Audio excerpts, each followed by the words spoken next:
Chapter 15.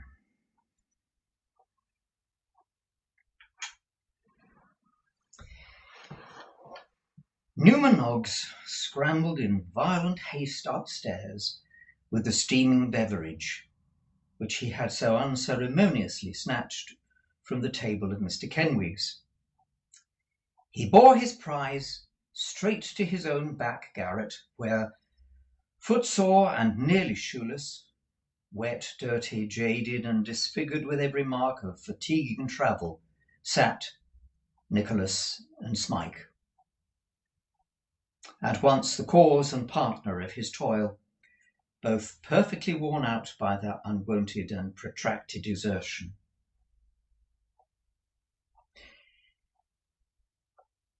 Newman's first act was to compel Nicholas with gentle force to swallow half the punch at a breath, nearly boiling as it was, and his next to pour the remainder down the throat of Smike, who, never having tasted anything stronger than Mrs. Squeer's delightful medicine in his whole life, exhibited various odd manifestations of surprise and delight during the passage of the liquor going down his throat, and turned up his eyes most emphatically when it was all gone.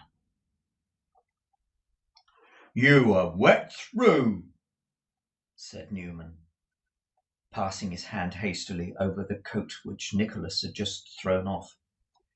"And I haven't even a change," he added, with a wistful glance at the shabby clothes he himself wore. "Oh, don't worry, I have dry clothes, or at least such as will serve my turn well in my bundle," replied Nicholas. "If you look so distressed to see me, you will add to the pain I feel already at being compelled for one night to cast myself upon your slender means for aid and shelter." Newman did not look the less distressed to hear Nicholas talking in this strain, but upon his young friend grasping him heartily by the hand and assuring him that nothing but implicit confidence in the sincerity of his professions and kindness of feeling towards himself would have induced him on any consideration even to have made him acquainted with his arrival in London, Mr. Noggs brightened up again and went about making such arrangements as were in the power that he had to comfort his visitors, and he did so with extreme alacrity. His efforts were simple enough, poor Newman's means halting at a very considerable distance short of his inclinations, but slight as they were not made without much bustling and running about. As Nicholas had husbanded as his scanty stock of money so well that it was not yet quite expended, a supper of bread and cheese and some cold beef from the cook's shop was soon placed upon the table. And these dainties, being flanked by a bottle of spirits and a pot of beer, there was no ground for apprehension on the score of hunger or thirst, at all events. Such preparations as Newman had in his power to make for the accommodation of his guests during the night occupied no very great time in completing, and as he insisted as an express preliminary that Nicholas should change his clothes and that Smike should invest himself in his solitary coat, which no entreaties would dissuade him from stripping off for the purpose, the travellers partook of their frugal fare with more satisfaction than one of them at least derived from many a better meal. They then drew near to the fire, which Newman Noggs had made up as well as he could after the inroads of Crowle upon the fuel, and Nicholas, who had hitherto been restrained by the extreme anxiety of his friend that he should refresh himself after his journey, now pressed him with earnest questions concerning his mother and sister. "Well," replied Newman, with his accustomed taciturnity, "both well." "They are living in the city still?" inquired Nicholas. "They are," said Newman. "And my sister added Nicholas. "Is she still engaged in the business which she wrote me to say that she was liking so much?"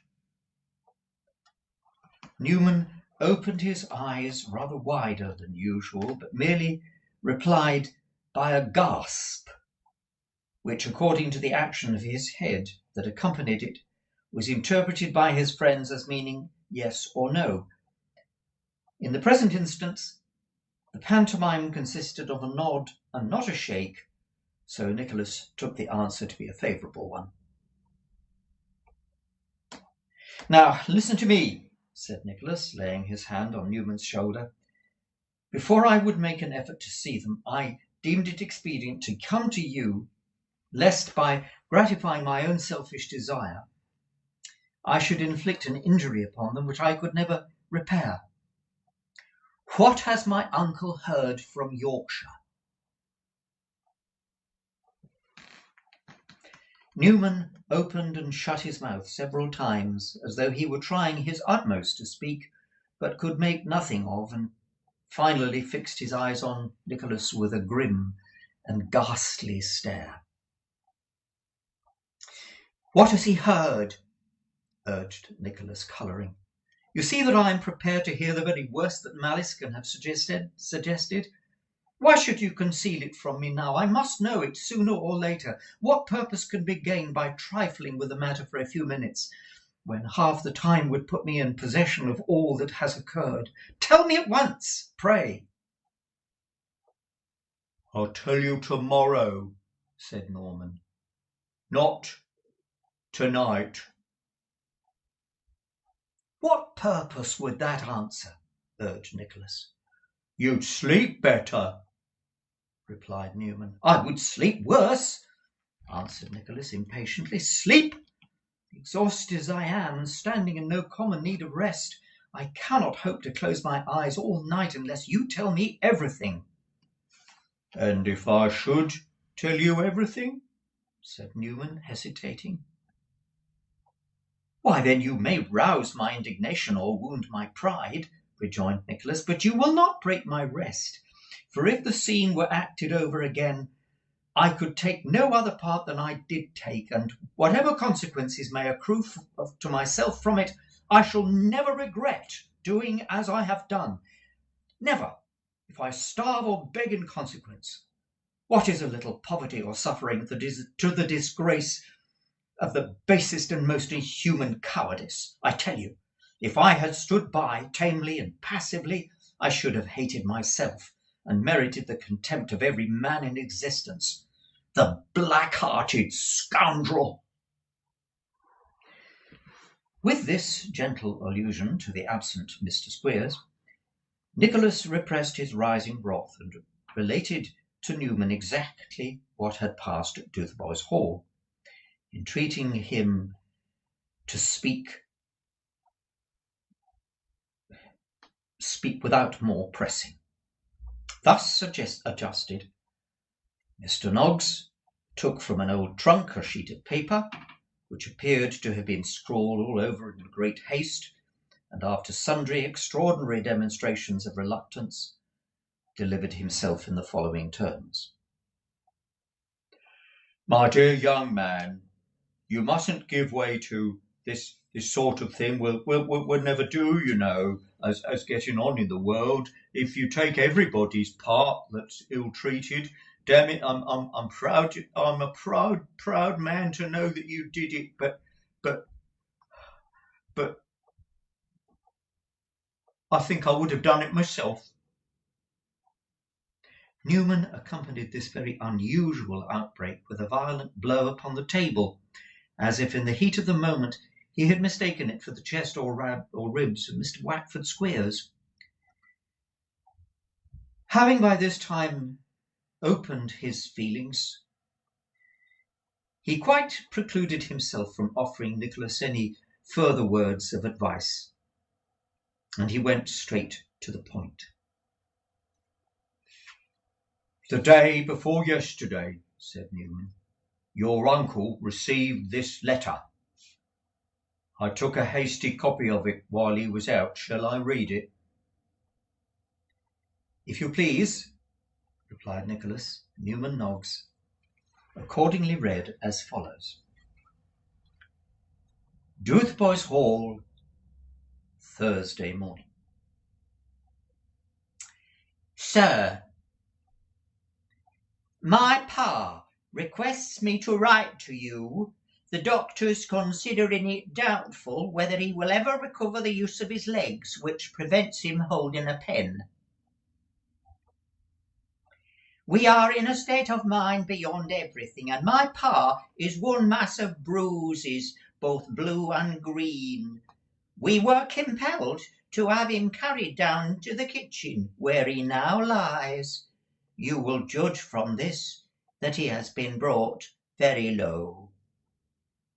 When your nephew, that you recommended for a teacher, had done this to my pa, and jumped upon his body with his feet, and also language which I will not pollute my pen with describing, he assaulted my ma with dreadful violence, dashed her to the earth, and drove her back home several inches into her head. A little more, and it must have entered the skull. We have a medical certificate to say that if it had, the tortoise shell would have affected her brain. Me and my brother were then the victims of his fury, since we have suffered very much, which leads us to the harrowing belief that we have received some injury in our insides, especially as no marks of violence are visible externally. I am screaming out loud all the time I write this letter, and so is my brother, which takes off my attention rather, so I hope you will forgive mistakes. The monster, having satiated his thirst for blood, run away, taking with him a boy of desperate character that he had excited to rebellion, and a garnet ring belonging to my ma, and not having been apprehended by the constables, is supposed to have been took up by some stagecoach.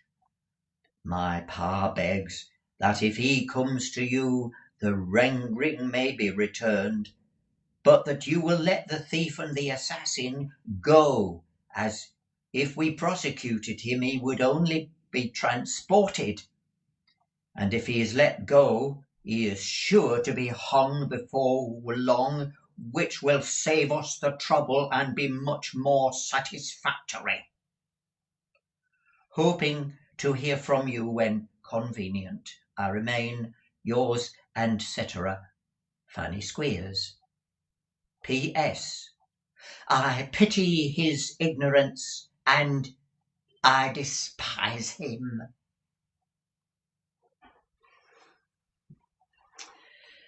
A profound silence succeeded to the reading of this choice epistle, during which Newman Noggs, as he folded it up, gazed with a kind of grotesque pity at the boy of desperate character referred to, who, having no more distinct perception of the matter in hand than that he had been the unfortunate cause of heaping trouble and falsehood upon Nicholas, sat mute and dispirited, with a most woe-begone and heart-stricken look. Mr. Noggs, said Nicholas after a few moments' reflection, I must go out at once. Go out? Yes, said Nicholas, to Golden Square. Nobody who knows me would believe the story of the ring, but it may suit the purpose or gratify the hatred of Mr. Ralph Nickleby to attach credence to it. It is due not to him but to myself that I should state the truth, and moreover I have a word or two to exchange with him, which will not keep cool. You must keep cool, said Newman. I must not indeed, replied Nicholas firmly, as he prepared to leave the house. Hear me when I speak, said Newman, planting himself before the impetuous young friend. He isn't there. He's away from town. He won't be back for 3 days, and I know that letter won't be answered before he returns." "Are you sure of this?" asked Nicholas, chafing violently and pacing the narrow room with rapid strides. "Quite sure," rejoined Newman. "He had hardly read it when he was called away. Its contents are known to nobody but himself and us." "Are you certain?" demanded Nicholas precipitately. "Not even my sister or my mother? If I thought that they... I will go there. I must see them. Which is the way? Where is it?" "Now, be advised by me," said Newman, speaking for the moment in his earnestness like any other man. "Make no effort to see them until he comes home. I know this man. Do not seem to have been tampering with anybody. When he returns, go straight to him and speak as boldly as you like. Guessing at the real truth, he knows as well as you or I. Trust him for that." "You mean well to me, and I should know him better than I can," replied Nicholas after some consideration. "Well, be it so."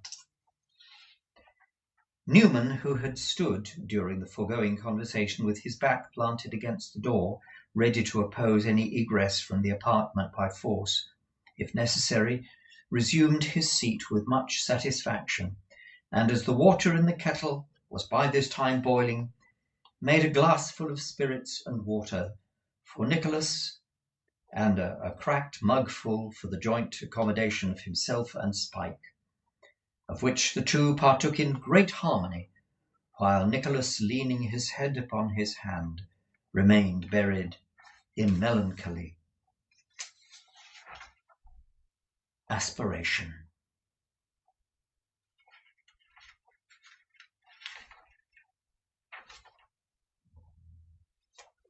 "I beg everyone's pardon for intruding again," said Crowle, looking in at the Kenwigses at this happy juncture. "But what a queer business this is, isn't it? Noggs has lived in this house now going on for 5 years, and nobody has ever been up to see him before, within the memory of the oldest inhabitant." "It's certainly a strange time of night to be called away, sir, certainly," said Mr. Kenwig. "And the behaviour of Mr. Noggs himself is, to say the least of it, mysterious." "Well, so it is," rejoined Crowle, "and I'll tell you what's more. I think these two geniuses, these two hobbledehoys all covered in mud and wet through, whoever they are, I think they've run away from somewhere, and they've come to him for help." "What makes you think so, sir?" said Mr. Kenwigs. "Why, the fact is," said Crowle, who had been listening at Newman's door with all his might and main, "the fact is that they've been talking so loud that they quite disturbed me in my room, and so I couldn't help catching a word here and there and a word here and there, and all I heard certainly seemed to refer to their having bolted from some place or other. I don't wish to alarm you, Mrs. Kenwigs, but I hope they haven't come from any jail or hospital and brought with themselves a fever or some unpleasantness of that sort which might be catching to the children." The opinion of the company was so clearly manifested that Mr. Kenwigs was on the point of repairing to Mr. Noggs' room to demand an explanation, and had indeed swallowed a preparatory glass of punch with great inflexibility and steadiness of purpose, when the attention of all present was diverted by a new and terrible surprise. This was nothing less than the sudden pouring forth of a rapid succession of the shrillest and most piercing screams from the upper story. The infant Kenwigs, the baby, was enshrined there. They were no sooner audible than Mrs. Kenwigs believed that something dreadful, such as a strange cat, had come in, and might have sucked the baby's breath while the girl was asleep. So she made for the door, wringing her hands and shrieking dismally, to the consternation and confusion of the whole company. "My baby! My blessed, blessed, blessed baby!" screamed Mrs. Kenwigs, making every blessed louder than the last. "Oh, my blessed baby! Let me go to him! Let me go!" Pending the utterance of these frantic cries, and the wails and lamentations of the 4 little girls, Mr. Kenwigs rushed upstairs to the room whence the sounds proceeded, at the door of which he encountered Nicholas, with the child in his arms, who darted out with such violence that the anxious father was thrown down 6 stairs, and alighted on the nearest landing before he had found time to open his mouth to ask what was the matter. "Don't be alarmed," cried Nicholas, running down. "Here it is. It's all out. It's all over. Pray compose yourselves. There's no harm done." And with these and 1,000 other assurances he delivered the baby, whom in his hurry he was carrying upside down, to Mrs. Kenwigs, and ran back to assist Mr. Kenwigs, who was rubbing his head very hard and looking much bewildered by his tumble. Reassured by this cheering intelligence, the number in some degree recovered from their fears, which had been productive of the most singular instances of a total want of the presence of mind. "It is a mere nothing," said Nicholas, returning to Mrs. Kenwigs. "The little girl who was watching the child, being tired, I suppose, fell asleep, and the candle caught her head on fire." "Oh, you malicious little wretch!" cried Mrs. Kenwigs, impressively shaking her forefinger at the small unfortunate, who might be 13 years old and was looking on with a singed head and a frightened face. "I heard her cries," continued Nicholas, "and ran down in time to prevent her setting fire to anything else. You may depend upon it, the child is not hurt, for if I took it off to bed myself and brought it here to convince you." "And whatever are we to say to you?" exclaimed Mrs. Kenwigs, addressing him. "I'm sure I don't know." "You need say nothing at all," replied Nicholas. "I have done nothing to found any very strong claim on your eloquence, I am sure." "You will let us drink your health anyway, will you?" said Mr. Kenwigs, motioning towards the table. "In my absence, by all means," rejoined Nicholas, with a smile. "I have had a very fatiguing journey, and should be most indifferent company, a far greater check upon your merriment than a promoter of it, even if I kept awake, which I think is very doubtful. If you will allow me, I shall return to my friend Mr. Noggs, who went upstairs again when he found nothing serious had occurred. Good night." Excusing himself in these terms from joining in the festivities, Nicholas took a most winning farewell of Mrs. Kenwigs and the other ladies, and retired, after making a very extraordinary impression upon the company. "Oh," sighed Mrs. Kenwigs, "what a delightful young man!" The punch being by this time drunk out, and the little Kenwigses, who had for some time previously held their little eyes open with their little forefingers, becoming fractious, and Mr. Kenwigs requesting rather urgently that they should be put to bed, he pulled his watch from his waistcoat and acquainted the company that it was nigh 2 o'clock.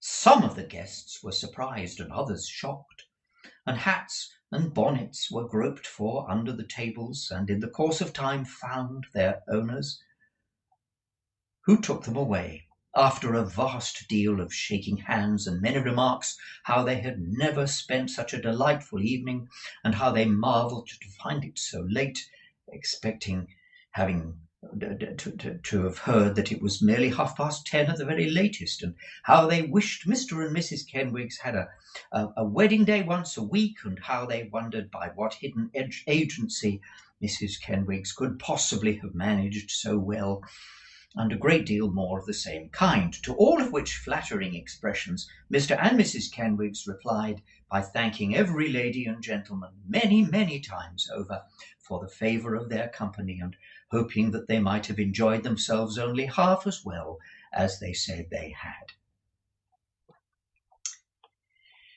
As to Nicholas, quite unconscious of the impression he had produced, he had long since fallen asleep. Since Mike, leaving Mr. Newman,